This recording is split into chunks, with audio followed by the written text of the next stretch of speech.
ఈ ప్రాపర్గా ఫుడ్ లేకపోవడం వల్ల, అసిడిటీ రెగ్యులర్గా ఉండడం వల్ల మిగతా ఆర్గన్స్ కూడా ఏమన్నా ఎఫెక్ట్ అయ్యే ఛాన్సెస్ ఉన్నాయంటే what you will say sir? So acidity వల్ల అదర్ ఆర్గాన్స్ మీద ఇబ్బంది పడుతుందా లేదా అంటే ఓవర్ ద లాంగర్ టైంలో పడుతుంది. ఎందుకంటే నీకు అబ్జార్ప్షన్ కరెక్ట్గా ఉండదు. ఎసిడిటీ అన్నప్పుడు నీ absorption power of the stomach కూడా తగ్గిపోతుంది. వాటి వల్ల కూడా ఉంటుంది.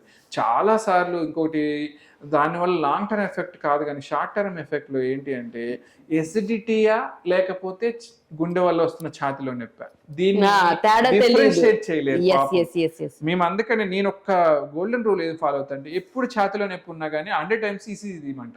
ఆ 99.9% ఎసిడిటీ అయి ఉండొచ్చు, కానీ ఇప్పుడున్న పరిస్థితుల్లో మనం ఛాన్స్ తీసుకోవాలి. ఆ ఒక 0.1% అది హార్ట్ ప్రాబ్లం అయ్యి ఏమైనా ఇబ్బంది జరిగితే ఇబ్బంది పడతాం. సో అందుకు ఇదే చెప్తాను అనమాట. నేను మేజర్గా ఈ ప్రాబ్లం అవుతుంది ఎసిడిటీ పెయిన్లే.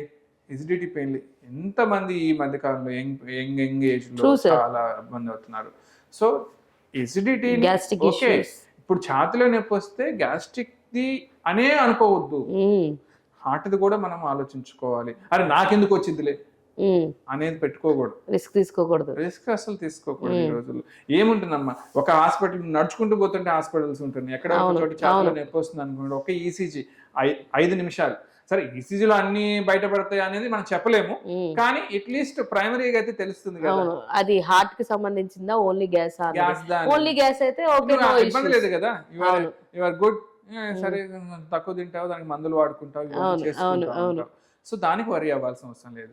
అండ్ గ్యాస్ట్రిక్ ది ప్రాబ్లమ్ది ఇంకొకటి, దానివల్ల లాంగ్ టర్మ్ సైడ్ ఎఫెక్ట్స్ అంటే నేను చెప్పినట్టు గాల్ స్టోన్స్ తయారవటము, ఒకసారి అల్సర్స్ పడటము, అల్సర్స్ పడి అల్సర్స్ పర్ఫరేషన్స్ అంటే హోల్ లాగా పడటము, ఇవన్నీ కూడా మేము చూస్తుంటాము.